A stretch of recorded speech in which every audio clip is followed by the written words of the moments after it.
The COYGIG Pod on OTB Sports, in association with Cadbury. A player and a half deserves a glass and a half of support. Top pocket goal! It's what dreams are made of. They are going to the World Cup Finals! Hello and welcome to the latest edition of the COYGIG podcast. I am your host, Kathleen McNamee, and I am joined by PMAT captain and former Ireland international, Karen Duggan. Karen, we're both feeling great, bright and happy this morning. Absolutely, we don't feel like the weather at all. Over Hungary. Yeah, well, that's brought a bit of brightness to the day, hasn't it?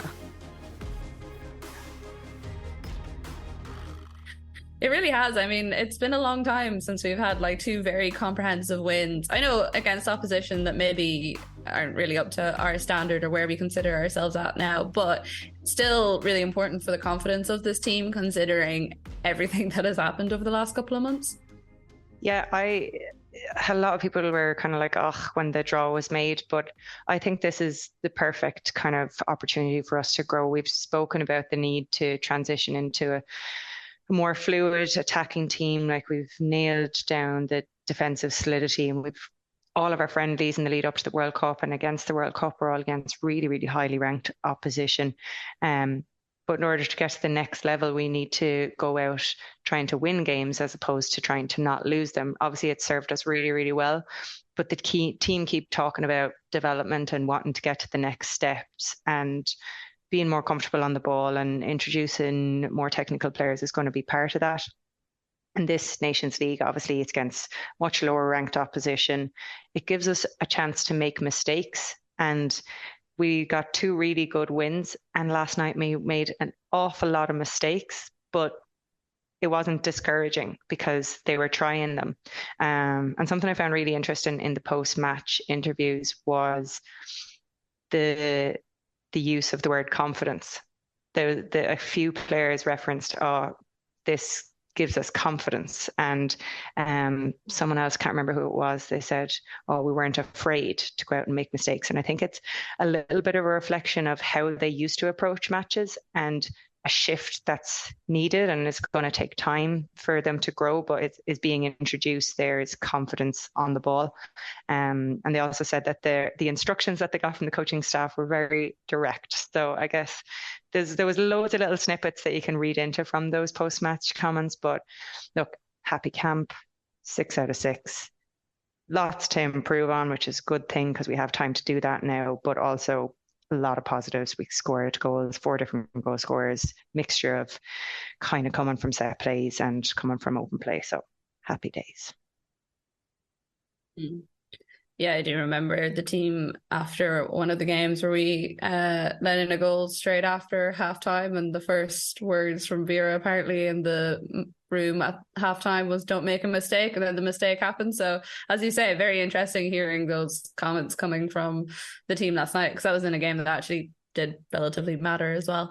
In terms of the stuff that you saw that maybe didn't flow quite as well as it should have done, but it's still positive that they were trying it and hopefully making those mistakes last night, what were those things? For me, we were a little bit untidy in the first half in our passing. We seemed to try and do one-touch passing, and before we had allowed ourselves to settle fully into the game to allow ourselves to get our touch in, and they were going astray, and we were turning over possession too easily. And obviously against a higher ranked opposition, you will be punished for losing the ball in those central areas. But again, it was a new midfield combination, and that's going to take time we don't know who that is going to be, whether we're going to continue to play with 2 6s in the box, or whether it's just going to be maybe Tyler Toland and then change shape. But again, there were just some areas of that, and I think a bit of understanding, which is there's new players coming in, and it's a new feel to the game. But I do expect this from these girls now. I do expect them to be tidier in possession and to be making good decisions on the ball. And maybe it was a little bit of complacency, knowing that they wouldn't be punished if they did it. But on the flip side, you're saying, right, they tried it and it was a mistake. It didn't come off. It's something to learn from. Other than that, I mean, we weren't challenged defensively again, but I would say anything that Courtney had to deal with in terms of collection of crosses when people were coming and smashing her, that was really good, and she was tidy with her handling when she needed to be.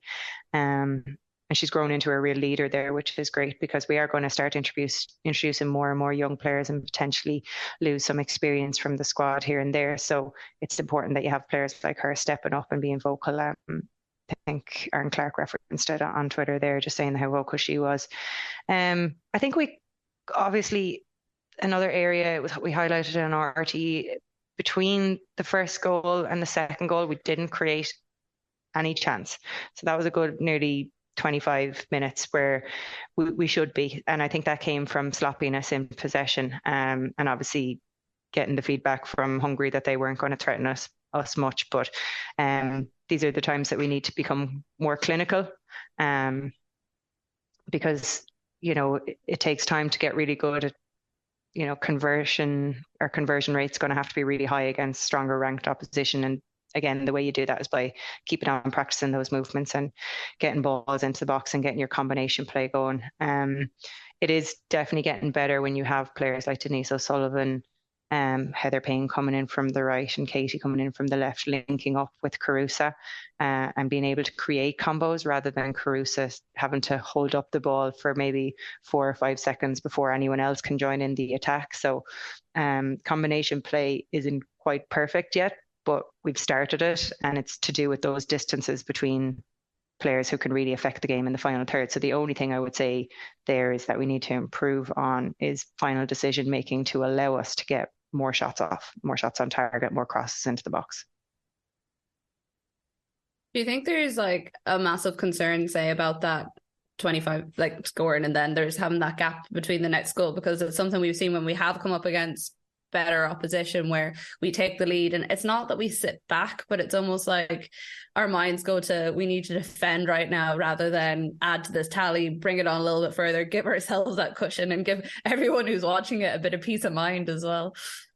Yeah, and it's a mindset thing, and that doesn't happen overnight. Obviously there's a new interim management team, and they've done their best to instill confidence in the girls and give them the belief that they can go on and score lots of goals in these games, which is great. But that they were under different regimes, and this isn't just in the Vera era. This is also coming from previous to that, where it would have been Colin Bell. He's the one who introduced the kind of 5 at the back and the defensive solidity. And as soon as we got a draw against Holland away in those Euros or the World Cup qualifiers previous campaign, that became like the blueprint. We had to follow that, and that mindset has continued on. And again, it doesn't happen overnight. That can just change, but it will happen. It'll just take some time. And yeah, we're not used to being in that position where we're the ones in control of possession and we're the ones who dictate the pace of the game. So there's going to be a lot of work on the pitch that needs to be done in order to make us a better attacking team. But there's also probably work that needs to be done to do a little bit of unlearning of that kind of defense is everything role. It is still the foundations of everything, obviously, and we're not going to produce a load of Lionel Messi's overnight, but at the same time, it's a confidence thing, and I do think the girls will need to do work on themselves off the pitch in terms of mindset, as a collective and individually, to just break the shackles off a little bit. But hopefully, again, this is all being taken into consideration. The coaching staff that they seem to build for this very important window of transition seemed to cover all bases and was very, very strong. And I'm sure that when they get given enough contact time with players, that things like mindset and all will come into play in order to, again, get us to the next level. Speaking of the team that they built, obviously our own Emma Byrne was one of those, and there was a very entertaining video posted on Twitter of her receiving her cap from Eileen Gleeson and Katie giving her a little bit of speech. And as I was watching it, I was like, is it the nicest Katie has ever been to Emma Byrne? Do you think? She wouldn't dare not be nice to Emma, so that's it was a lovely video. Obviously it was very, very Emma, but it's proper order that she gets called out individually for everything that she's done for women's football in Ireland. And I think she's obviously shown in this campaign that she has more to give, and Obviously, we want her back on the pod as soon as possible and get all the inside scoop. But I think everyone in the country would be more than happy to see Emma Byrne's name still involved, whoever the new manager may be, because I think she just bridges that gap between the on-field stuff and the off-field stuff. And what I mean by that is knowing how to have the girls' backs, but also demanding respect from the girls and them knowing the pedigree that she brings. And I think she has the perfect balance of that. So I guess it's a wait and see until she actually returns to us and lets us know what the scale is. Yeah, I demand compensation from the FAI if they do manage to lure her away from us, which I will take in the form of us qualifying for major tournaments and her becoming even more. No, I want cold hard cash, please. We will get onto that. We'll send a letter with her COYGIG. 10% of whatever she's getting. I feel like we'd have to negotiate that with her. I don't know how much she'd be willing to do. I'm sure I know exactly what her answer would be and where she would tell us to go. Yeah. Well, very happy for her that kind of this foray into coaching has gone very well, and it seems like it was a really good setup and there was a good vibe around the camp. And I know there's been so much talk over the last while about vibes and feelings and all that sort of stuff, but it is just nice watching the team play good football, trying a few things out, seeing players like Caitlyn Hayes come in, getting a goal on her second game. She did promise us at the weekend that she was going to make up for all those chances she missed, so delighted for her that she managed to do that. And Denise OSullivan as well. Caitlyn Hayes is going to be a brilliant option from set pieces. Set pieces are still going to play a major factor no matter what team you are, and you can tell by how she attacks the ball, like she doesn't lose sight of the ball, and that's actually such a hard skill, like to not close your eyes in those situations. It seems like a very basic thing, but it's really, really not. And she has that, and a brilliant introduction. Obviously, it'll be different when we come under pressure. We get to see a bit more of her defensively, but she looked absolutely solid and deserved her goal. Obviously, peach up across from Katie, and we can wax lyrical about Katie's contributions over the last two games. But yeah, you mentioned Denise OSullivan there, absolute masterclass, and just goes to show what she can do when she's given a bit of freedom. I think she's the person we want on the ball the most, and while she did a brilliant job for us in the deeper line, she couldn't affect the game as much as we would have liked her to. Now, she still pretty much kept possession every time she got it. It was just, there's always a nervousness about the defenders giving it to midfielders in those games where we are under the cosh. So we would have gone long a lot longer or a lot more in those games. Whereas now we're playing a little bit more through the lines, and it looks like everyone drops off her, but Denise goes and she finds that space. She's one of the most intelligent players you have on the pitch, and getting her on the ball is crucial to everything we're going to do going forward. And last night was a phenomenal kind of indication, hopefully, of what's to come and what she can do. We always knew it, but Jesus, she was just incredible.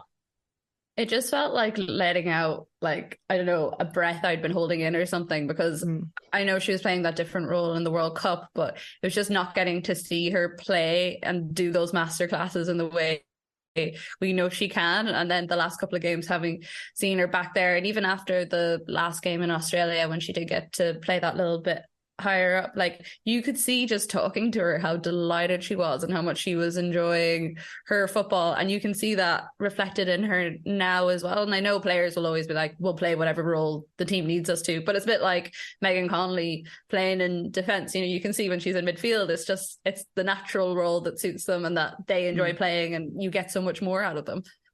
Yeah, and Denise sets such high standards for herself that she nearly feels like if she isn't central to everything, that it's not her best performance, which is not the case at all. But that's just, again, it just goes to show the mindset of a really, really top athlete. And yeah, Denise OSullivan is one of the best midfielders in the world. And I know we talk about her an awful lot, and I will continue to do so because she deserves that recognition. And I will not stop until everybody knows it. I think it's because, like, obviously we appreciate her, but because she's played her whole career in the US, I don't know, does she get like the same appreciation in European circles in the way that she should? Like, when I worked at ESPN, if you talk to anyone in the States, like players, coaches, managers, former talent, everyone was like, we're so happy we have her in our league. She is like the best player there. Like, you had like Brazilian players being like, oh my God, her skill. You had like really technical players being like, oh, her technicality is so good. And then I suppose because she's never wanted to either. Like, she's been happy out in the US, but she's never had that with, like, say, a major European club. I think she gets left out of those conversations. And also I think there's a bit of snobbery around the US league sometimes, even though it is like an incredibly high standard as well. It's just that people don't get to watch it as much. Yeah, that, I think you hit the nail on the head there. But her performances for Ireland are so good that hopefully those conversations start around Europe. But it's not that I would be like, oh, Denise should move to Europe so that she can make this stamp, because we want Denise playing wherever Denise is happy. And the development that she's had while she's had in America has been unbelievable, second to none. And again, whatever Denise wants to do, she can do. And we'll continue the conversation for her. We'll keep the candle light. We'll be here with the torch every single day. So coming out of that 2 games, positivity, I feel like, is the main thing we're taking into the next international window, knowing that we're coming up against the same opposition. What would you like to see more of from this team, since we kind of know now that we should be able to get the results? I mean, the dream would be to keep a clean sheet completely. I think that would be quite important if we can manage it and then develop the side a little bit more. Yeah, I think clean sheets throughout, again, foundations of our success continue to be so. I want to see us just tidy it up and move the ball quicker and use the midfield more for bouncing players, and just trying more combination plays, but being much tidier and much more aggressive in our pace of that, like challenge each other in terms of our passing, and making sure that when you get on the ball, you have 2 options at every time, and just continue to challenge the team to be brave on the ball. I think that's a big thing, is just it does take guts. It takes bravery to get on the ball, particularly if you've made a couple of mistakes previous. You don't want to come under scrutiny. You're trying to impress and keep your place on the team, but coaches will see that bravery. They'll see you're willing to get on the ball and make things happen. And I think just more of that. I think that we've got players come back in as well out of injury who can make a big impact based on how we're trying to play now. So I'm excited to see more people come back in, and the challenge for places. I was really delighted that subs were made on the 55th minute yesterday, as opposed to what we're used to seeing maybe on the 85th. Because you can't really impact a game like that unless you're Amber Barrett in Hampden Park. But I think that more. Yeah, I think that there'll be more rotation, and I don't necessarily think it's a bad thing, because again, we are going to have more games next year before we get into the nitty-gritty of the Euro qualifications. So now is the time to do it. I'm a big believer that experience at international level really, really stands to you in terms of letting the shackles off and becoming brave and growing into a team. So more introduction of younger players, more technical players on the pitch, trusting our defence to defend, because they're very, very good at it. More of the same, but faster, quicker. Karen wants the intensity. Go. It definitely does feel like we're entering into an era of, we won't have the same sort of settled starting 11 that we're so used to, like, for the last couple of years, the last year and a half, definitely. Anyways, there wasn't really any places on the pitch unless there was an injury that you were kind of questioning to a certain extent, maybe 1 or 2. Sometimes you'd be like, oh, we'll be little John or Ag. But it feels like, especially when all those players in defence come back and they're all fighting fit, it's going to be very interesting to see what. Yeah, and even the younger players being a couple of years older, the significance of that is huge as well. The amount of development in female players that can happen after the age of 18 is very, very significant. A lot of people think if you haven't made it 14, 15 that you're not going to. It's completely different in the women's game, particularly when they start to go professional. And we're going to see more of that, and we're going to see more people challenging. So I think, yeah, lots of competition for place. I'm very excited to see how much we can develop over the next year.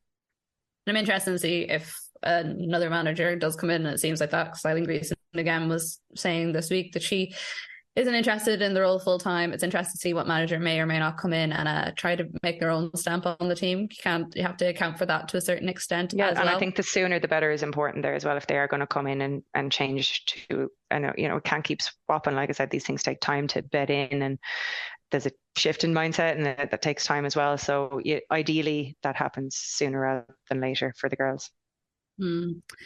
Well, yes, we will keep a firm eye on that with lots of interest to see who does eventually end up in there. And the fun does not end, even though we've already had some midweek football. The WSL is back this weekend, which seems absolutely bonkers to me. I'm like, there should be at least another month of rest and recuperation, not just for the players, for me too. So yeah, this Sunday the games kick off. Starts at 12:30 with Aston Villa, Manchester United. Then at 1:00, Everton and Brighton, where Emma Byrne's lovely wife Vicky Losada has just been named captain in the last week. So congratulations to Vicky. At 2:00 we have Bristol City versus Leicester. Then we have Arsenal Liverpool, which should be a very interesting one. That one's at the Emirates, and I think they already have like 40,000 tickets sold for it. And then at 3:00 West Ham, Man City, and then Chelsea, who are playing at Stamford Bridge as well. They take on Tottenham at 5:30. So Karen, as a resident Manchester United fan, how are we feeling going into this? Had some sad news this morning that the 17-year-old signed over the summer, Emma Watson, did her ACL on international duty for Scotland. So disappointing one for a young player, but there's been a lot of comings and goings at United this summer.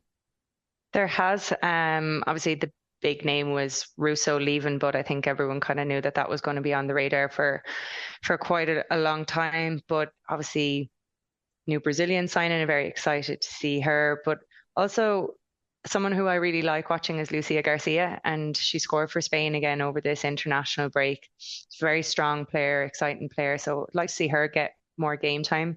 For me, the Villa United game is kind of the pick of the fixtures, because I do think they're both teams that could still could challenge, I really enjoyed watching Aston Villa last year. I think they've built a really, really good squad.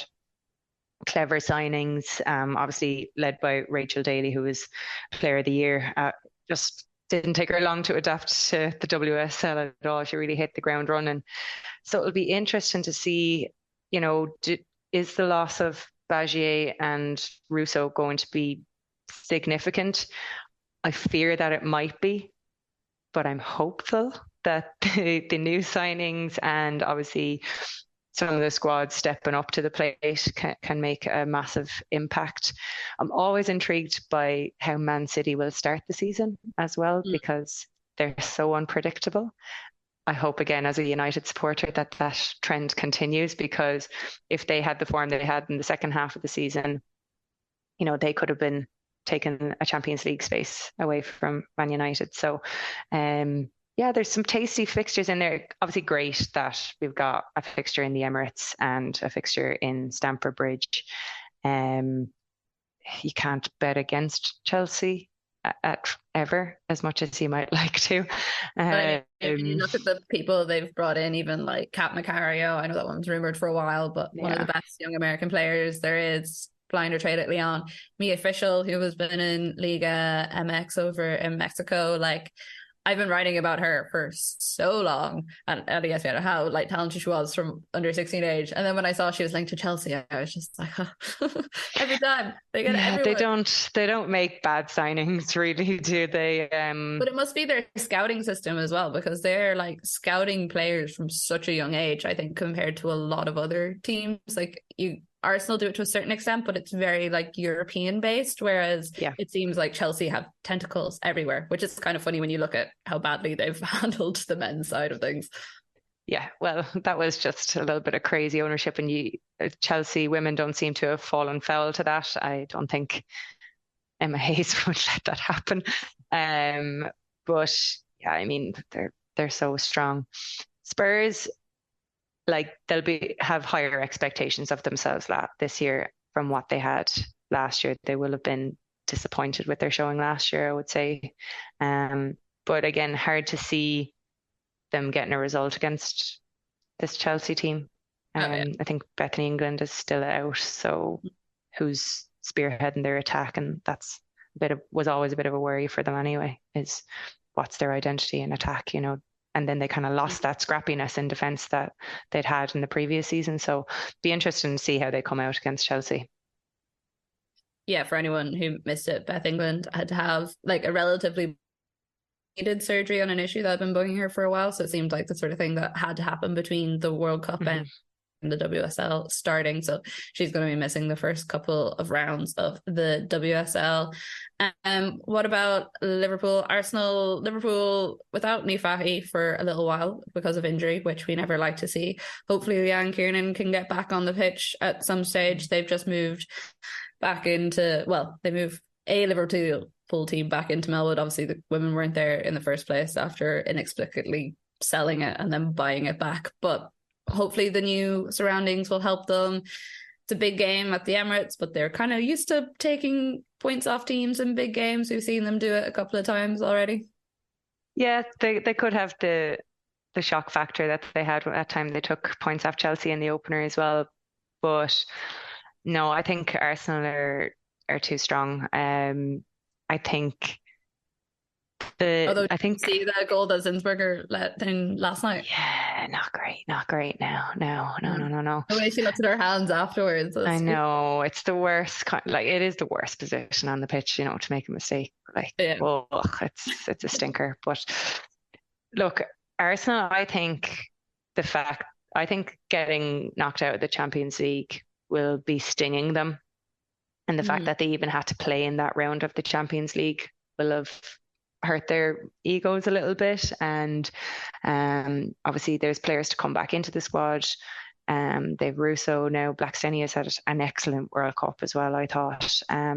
So it will be interesting to see if the Champions League performance is a symptom of where they are, or if it was an off day and it can actually motivate them to do well. And I think they should have too much for Liverpool, particularly in the Emirates. Like, they're going to want to put on a show. We all know they like a show. Katie loves a show. That's why she keeps scoring 40-yard screamers. She loves the attention. And putting in perfect crosses for other people. Yeah. It's just an attention thing. I have a slight fear that like Russo is destined to, you know, get the equaliser for Arsenal in big games that they eventually end up losing, as has happened to her in the England game last night and also in that Champions League game against Paris. But we shall see. Yeah, I'm on the fence. She doesn't score any goals against United, I'll allow it. That would be too much for me. Yeah, I'm on the fence about how Arsenal's season is going to go, because I think like they actually had a really good window when it comes to signings. Like, I think bringing in players like Kira Cooney-Cross is like really, really positive, and hopefully she'll be able to settle in quick enough with the likes of Catley and Ford in that team. But with the players coming back, we've just seen with so many of them that the first season they come back, it's not a great season for them generally, and it does take a while to get back up to the pace, which is understandable. But like, we saw it with Högberg, we've seen it with Alexia Putellas, you know, and they were at a completely, well, I suppose Miedema probably wasn't at her highest level that we've seen her when she did her ACL. Mead was probably flying it. So I don't know how much of an impact they will be able to make when they come back. I hope it's like not the case as it has been for other ones, but I just still have that slight kind of fear. So yeah, I think it'll be a little while before Miedema is back anyway. So I think they're going to have to plan and work around that. But they have got plenty of talent to compensate. They should have enough. I'm just a little bit stung with that first game. Such a Debbie Downer. Come on, Kathleen. It's the first game of the season. There's hope for everyone at this point of the season. It's after the first game we get negative. We'll see. We've already had our first game and it was so bad that we were knocked out of the Champions League, and I don't know, I was so looking forward to getting over to the Emirates this season and doing like one of those big Champions League nights. I've always enjoyed going to them. You know, I watched Barcelona play there and it was amazing. The Wolfsburg last season. So yeah, maybe you can go to Old Trafford instead. How long have you been waiting to say that one, Karen? Years, literally. And before a ball has even been kicked, your far too early prediction of who's going to win it all. Chelsea. Ugh. It hurt you to say that, but I think you're probably right.